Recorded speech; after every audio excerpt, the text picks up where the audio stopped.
Welcome back to this week's episode of Success Through Connections. I'm your host, Zelda. And don't forget, you'll want to subscribe because you're not going to want to miss one episode. We release a new episode every single Tuesday morning. So subscribe so that you don't miss out. Today, my guest is someone I've known. We were trying to figure out how long we've known each other, probably 20 years. Yeah, just We've about. known we've known each other a very long time. So I have this very special friend, Snowden McFall, with us today. Now, Snowden is a professional speaker. She's a six-time author. Yes, you heard me right. Six books. I can't imagine. So she is the owner of the company called Fired Up. She is a professional speaker. She's a professional coach. I confess she has helped me with my speaking career. She's just an awesome consultant. She's somebody you definitely want to get to know. Now, she has spoken to the Fortune 500 companies like Apple Computers, Pepsi, Pfizer, Johnson and Johnson, and the list goes on. So she is a passionate community citizen. She was honored at the White House and in Congress when the SBA named her the National Woman in Business Advocate of the Year. And she later received the Presidential Volunteer Service Award. That kind of, so I had no idea she'd won all those cool awards. So that is an honor. And she was a recently, what else was she? I'm trying to think of all the other awards. There's just so many of them, y'all. And she's an incredible speaker.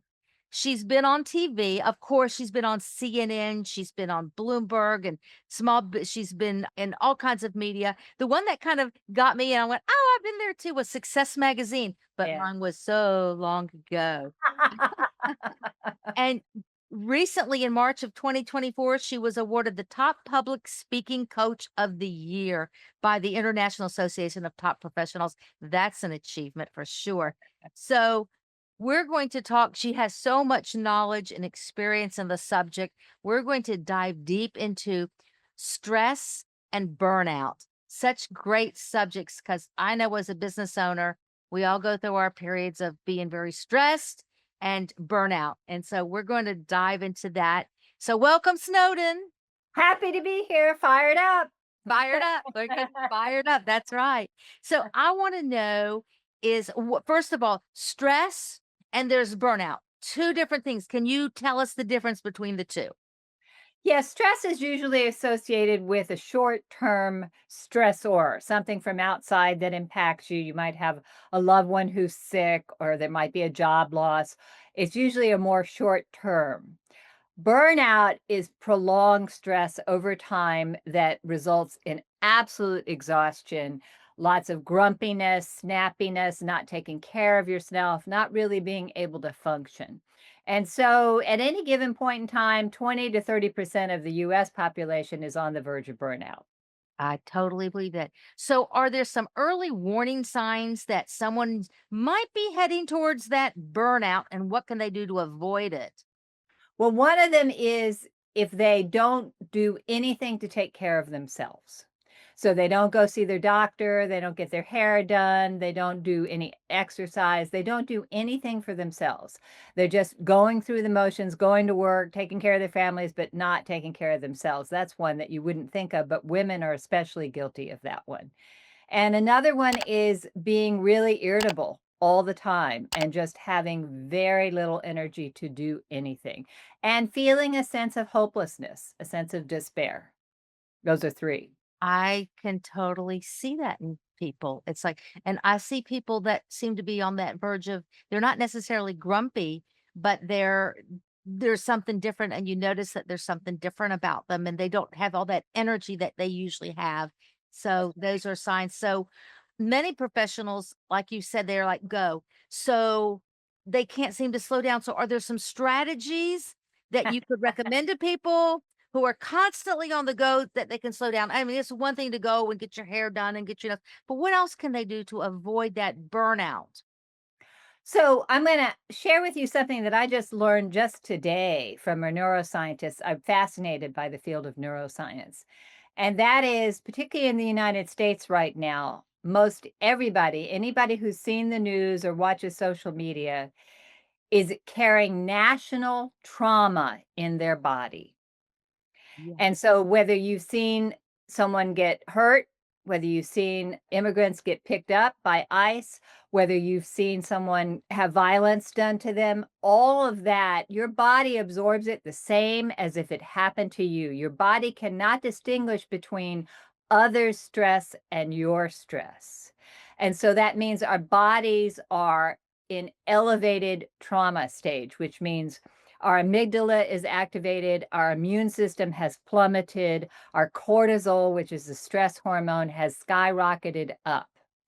So I was listening to his name is Kevin Spires, and he was talking about, he's a neuroscientist, ways that you can cope with that. The first thing he recommends is stop watching the news for at least 24 hours. Minimum. And yes, minimum. I mean, if you're scrolling on your device, that's called doom scrolling. And so stop doing that for a minimum of 24 hours. Surround yourself with people who are safe, people that you can be with, that you can completely be yourself, and that you are safe with, because your body needs to reset. And then bilateral exercise. This is an interesting one. Swimming, which is bilateral, both arms, and walking are both bilateral exercises because it helps you to reset your body. So, those are just some of the things relative to right now in the United States, the national trauma we're all absorbing. In terms of burnout and very busy people, one of the biggest things is sleep. I can't tell you how many people I know have their device next to their head at night. It's so destructive. It's terrible for you. Put your device at least 6 feet away from you. Don't have any devices in your bedroom. Have your bedroom be dark and cool and a place for sleeping and making love, and that's it. Get ready to go to bed an hour before you actually want to go to sleep, and have different rituals that will calm you down. Sleep is so important. The World Health Organization says that less than 7 hours of sleep is a carcinogen, I believe. cancer causing agent. So Yeah. that's a real big one. Another thing that I've heard about with the phone, in fact, it was maybe it was Randy Gage. I can't really remember who said it. It was like, don't another it seems like all these successful people are always saying, don't have that phone next to your bed. Well, I have to admit I'm guilty of it, not to be scrolling, but to say, okay, it is 10:30. You have got to lights out, Zelda. So whatever I'm doing on my computer or what reading or whatever, it's I have to stop, and I don't always do it. But what he said was, and maybe it wasn't him. I can't remember really, but the essence was when you wake up in the morning, don't grab that phone. It should That's be the right. sky before the screen. That's right. Well, and yeah, so if you have to have it by your bed, put it inside your dressing table, so your bedside table, but preferably you don't have to have that. You could have a clock, in your room, a clock instead of your phone. And yes, to have a morning ritual. I mean, mine has to do with yoga and meditation and prayer and focusing on what I want to accomplish for the day. Having a morning ritual calms your whole day down, and take frequent breaks throughout the day. I was just watching another study that showed that when you do intense work for 15 minutes to 30 minutes, and then you go take a 5-minute break that is completely unrelated with something that fills you up, joy, exercise, talking to someone you love, and you come back, your brain can operate at that same peak level. But we don't do that. We end up working for 3 hours and then we're fried. So taking breaks frequently is a really good strategy. I totally agree with that. And I've been guilty of the work, and I have to force myself to Zelda when it's time for lunch. You don't sit down at the desk and eat your lunch. Go somewhere else. Go on the patio or go wherever, but you don't eat at your desk because Yeah, you're constantly exactly. looking at your phone and doing all that other stuff. So yeah. So those are all great little tips that will help you avoid those terrible stress and burnout. Yeah, So exactly. so in the past, so stress has evolved, I believe, over the Yeah. decade. Yes. And are there some new challenges that people should be aware of? Yes, it's really interesting. The American Psychological Association came out with a study in August on the state of stress in America. And interestingly, 67% of Americans are upset about current events and politics. That's a major stressor for people. That hasn't been a major stressor in the past as much, but it is very much right now. And personal and family safety is another one. I mean, I have a girlfriend who's biracial, and her husband is terrified to let her travel to certain areas because he's afraid people will think that she's an immigrant and pick her up. So your personal safety is a big issue. It is a Fi big deal. Yeah, it is a big deal. And financial pressure. That's, different times throughout history, money issues have been a problem, but people, 318,000 African American women lost their jobs since April. And I mean, since from January to April. So those women can no longer care for their families. They can no longer take care of themselves. Some of them have turned to entrepreneurship. But when you talk about losing your job and not being able to find another one, or if you're a business owner, like so many of us are, and I know a lot of your listeners are, a lot of people were affected by the tariffs. I lost a couple of executive coaching clients because the tariffs and the economy impacted them so much. So those are new pressures because of our current world circumstances. Climate change is also a major stressor for people in light of earthquakes, tsunamis, fires, things that have shown up on a much bigger scale. So that's new too, that's really creating that. A lot of stress there. I can relate. It's like I can't go to the grocery store without saying, "Well, I wonder how much this is." I have a little pile. That's $100. Here's your one little bag. Oh, 100, yeah, exactly. $100 will not get you anything. I mean, it's astonishing to me. The dollar store, even now, nothing is Not a dollar store. no anymore. No, it's not. It's $2 or $3 store. It's crazy. It is, and those things will bring on stress. There's no question about it. So, what are some daily practices that people can do that will be effective and to help them from basically to prevent them from having all this stress building up in the first place? Well, one of the easiest, I've got my little glass here, 80% of North Americans are dehydrated. And so you need to drink half your body weight in ounces in water. Very good. She's got hers. So you got to drink a lot of water. And that, I mean, if you have a 5% drop in your hydration, you have a 30% drop in your energy. So, 3 o'clock in the afternoon, most people want to grab a candy bar. If you drink water instead, that will make a huge difference. If you have a 15% drop in your hydration, you're dead. That's how important water is. So drinking a lot of water is very important. It also flushes out toxins. Also, So helps with weight control. oh yeah, I mean, it's great for your digestive system can't function without water. Yeah. And exercise, I know people don't like hearing this, but exercise is the number one panacea for stress. And recent research, as far as the brain goes, is that if you can get outside and walk with someone that you enjoy talking to, walking and talking is great for your brain. It's an excellent thing to do. And almost all of us, unless you have a disability, can get out and walk sometime, somewhere. Even if you're in a cold climate, you can go to the mall and walk. But getting some kind of exercise, I do my yoga in the mornings. My husband and I do dancing, ballroom dancing. And then I bike at my gym 3 to 4 times a week. So, you just work in more exercise, but that helps you get rid of it. It just helps you let go of the stress. I have a lot of things going on in my life, family members who are seriously ill and different things like that. Yesterday, I came back from my last coaching client. It was wonderful. And then I said, okay, time to go to bike. And I just felt so much better after I How did do that. you motivate yourself to do that? Because, most people, including me, just think, oh gosh, it always comes to me at night. Okay, tomorrow is going to be the day. And of course, it just, you start getting busy. So here's my strategy. And I know it sounds like a simple one, but this is what works for me. I take my Kindle with me.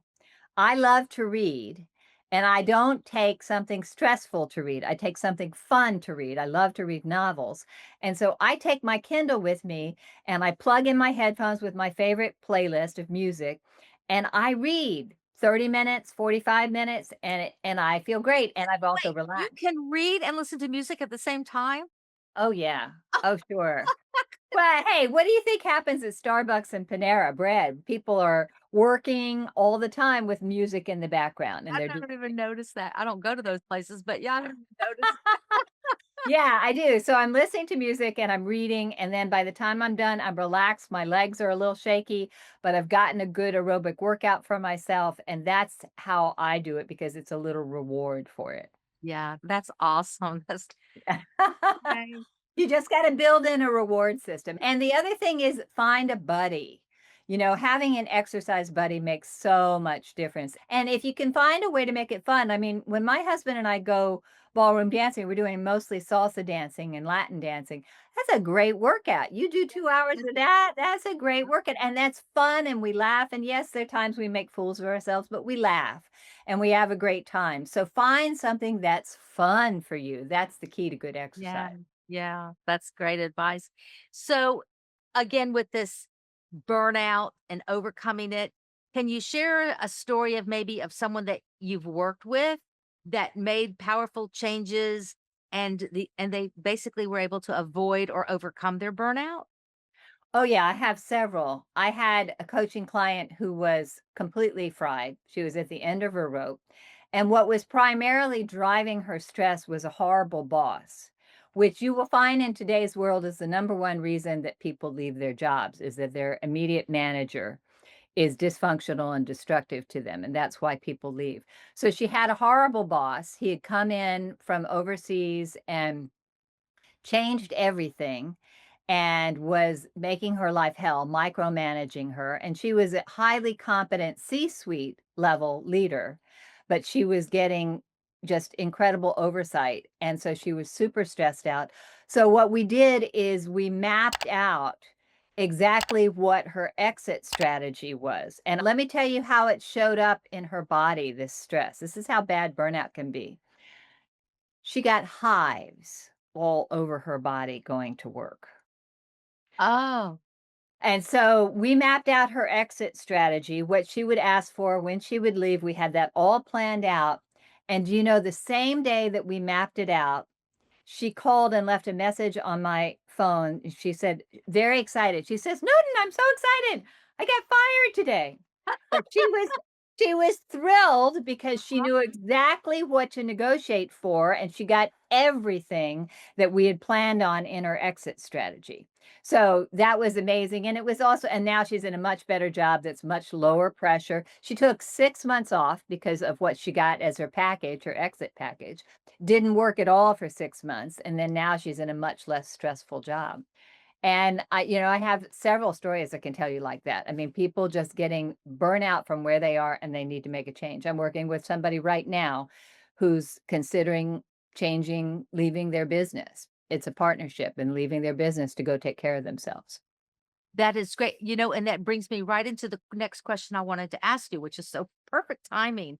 So, how can leaders of organizations or companies create a culture that's going to reduce the stress for the workers there? What can they do to make it a better culture? Well, there's several things. One of the first ones is, the research is it's not about money. That's not the driver. I mean, yes, obviously you need to pay your people well and equally, women to men, but it's about including them in on things, letting them be part of decisions, letting them be in the know. The worst thing you can do is have a major corporate decision, launch, acquisition, shut down of a division, and not have told your own people. I can't tell you how many clients I've worked with where that's happened to them. They didn't know and they're embarrassed when their neighbor says, "Oh, I heard such and such." And they're like, "What?" And they don't know. So the first thing is include them in things and let them know things before the general public. Give them autonomy as much as possible. Let them do their job without micromanaging them. And there's all sorts of healthy systems you can set up to make sure that they do it well, but don't micromanage. And then give them opportunities to grow. Show that there's advancement. Send them to workshops. Let them shadow the CEO for a day. Let them shadow a senior leader. That's one of the best things you can do, particularly with Gen Z when they first start coming to work with you. They're thrilled to go and shadow a senior leader and see what that's like. So get them involved and then little things that show that they're valued and appreciated. I call it post-it note therapy, where you just write terrific job on such and such. You make it very specific, you stick it on their note, and then you put your name at the bottom of it so they know. And you put it on their laptop or their computer and show them that you appreciated them. The only thing, the caveat that I hear from one of the things that you said, because I've seen this happen to two people that I know really well, was they have the meetings with the group gets together and the boss asks them for their honest opinion and they gave it and they got the boot. They got fired. Oh, And I've oh, seen this twice, wow. 2 different industries, nothing related to the other. Wow. So I always say, Be maybe careful. they're at maybe and actually, I know of 3 actually, 1 happened over 20 years ago, none of them were me, okay? But Yeah, so when you're working for the man, as my son would call it, and they yeah. ask for your opinion, be careful. Well, and I said let Filter. people in Don't on. name names and just filter what you're saying because it could cost you your job. Wow. Well, I think, and obviously those are pretty dysfunctional workplaces. When I was talking about being in on things, it's more about letting the employees know what the Yeah, higher level is going to do. yeah. And so, creative brainstorming sessions, things like that. It's not the time in a group setting to do criticism. No, Definitely not. no. That can cost you your job. Yeah. Yeah. So if someone's listening today and they feel like they're really on the verge of quitting, Mm. I'm done with this. And it could even be an entrepreneur. It doesn't have to be someone who works for some, could be the entrepreneur that's just struggling and they're just like, I'm over this. So what's the first thing maybe they should do? The first thing to reset, not quit, don't throw in the towel, but what can they do to reset? Go on vacation. It's one of the most important things you can do. There's a great coach, Dan Sullivan, who had 3,000 coaching clients, and he had them all go out on vacation. They doubled their time off, they doubled their income. Why? Because they had downtime to come up with creative solutions. They didn't have their phones, they didn't have their laptops with them. They just had downtime and they relaxed and they came up with creative solutions. So when I'm dealing with somebody who's really fried, the first thing I try and work out with them is to get on vacation, take time away. And that's time away without your computer, without your phone. I remember working for a corporation doing a keynote on stress and burnout, and one of the employees told me, "Yeah, we all go on this specific cruise because there's no internet." And so Oh, that's and a it was good really one. funny. Yeah, it was So like, you always want to say, I need to have the Wi-Fi. No, you "No, don't. no, you don't. No, you don't. You need to disconnect completely." Oh, And wow. and then the second thing I would say is before you quit or leave, have a backup plan. What are you going to do afterwards? Where are you going to go? What does fire you up?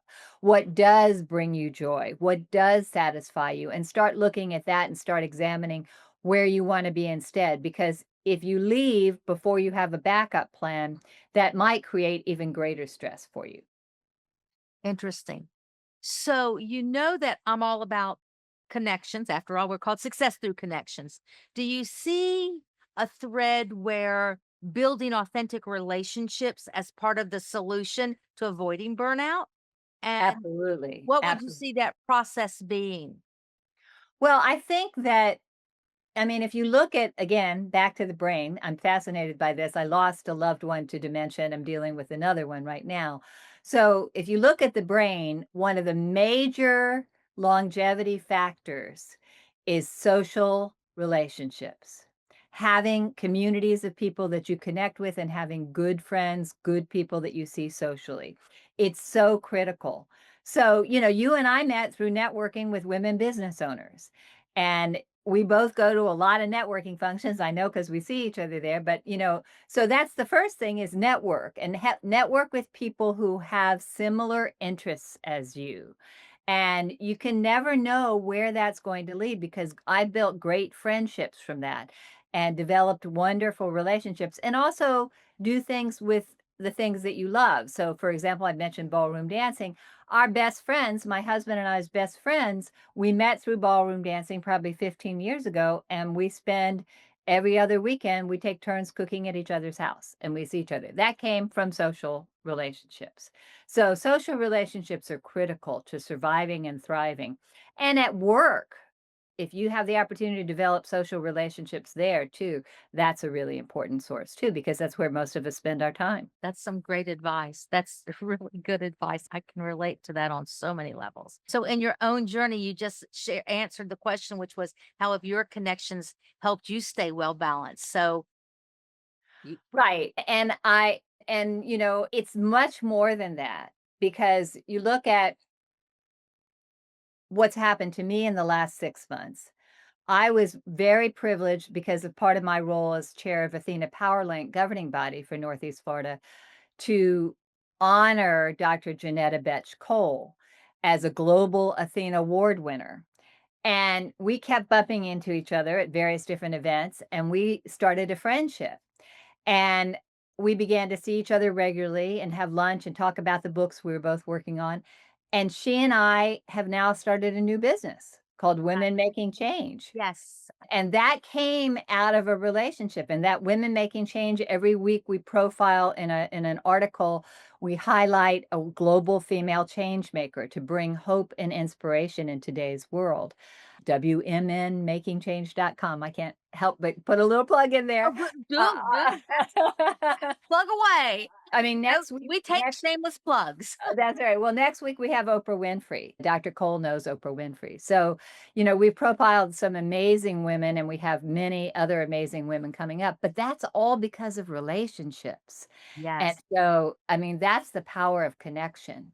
You just Well, never that know. blows my last question, which is, but I'm still going to ask us. You'll have to tell another one. But in the meantime, how can our audience members connect with you and your new endeavor with Dr. What is her name? I know you. I apologize. That's a Janetta. Janetta Betch Cole, Dr. Cole. Yes, And she I know was. y'all have a newsletter. We do. We have a newsletter every week. There's an article showcasing a female leader. We have an upcoming, our first webinar is at September 30th. It's open to the public, 2 o'clock. And that's going to be pretty fascinating. Dr. Cole is amazing because she was president of Spelman and Bennett colleges. Yes. She received the Medal of Freedom from President Biden, and she was the director of the African Art Museum for the Smithsonian. So she has a wealth of information. People can also, if I do have a tip sheet, if people would like it for their stress, I have the top 20 tips to get and stay fired up. And those are stress tips and how to over your top stress relievers. So you can get that at connect at firedupnow.com, connect at firedupnow.com. So both of those ways, Women Making Change and connect at firedupnow.com. That is awesome. So I want y'all to connect with Snowden. She's a wealth of knowledge. You're a speaker and you're or a novice. I have been Snowden's the one. She wants Thank you. gives from her heart. She gives from her heart. So let me ask you this final signature question. Although you just gave us one phenomenal story, I don't know how you're going to top that one. Maybe you just say, Zelda, that's the story. Is how can you share maybe how someone else opened up a door for you to an opportunity, or how you opened the door for somebody with a because of a connection that you had? Well, I'm always trying to open doors for people. I mean, that's one of my personal philosophies, just like you, connections, connecting people and helping people. And it's always amazing to me to see what happens and what opportunities show up from there and different chances for people, whether it's referring people for a job, whether it's referring people to a new board and what they can do. For example, so I'll tell you one, Shelley Linger, who is CEO of ETHA, she was my guest, as you were, at Rethreaded's Mukti annual event for Rethreaded. And Shelley is now on the board of Rethreaded, supporting Rethreaded. So there's a perfect example. You just never know where your connections are going to lead and what's going to happen. You don't. Well, we are out of time for today. Thank you so much, Snowden, for your time. Remember, everybody, to subscribe to this channel, which is Success Through Connections. And success does not happen in isolation. Connections are today's currency. Connections are the new power move. So until next week, keep reaching out and making your connections.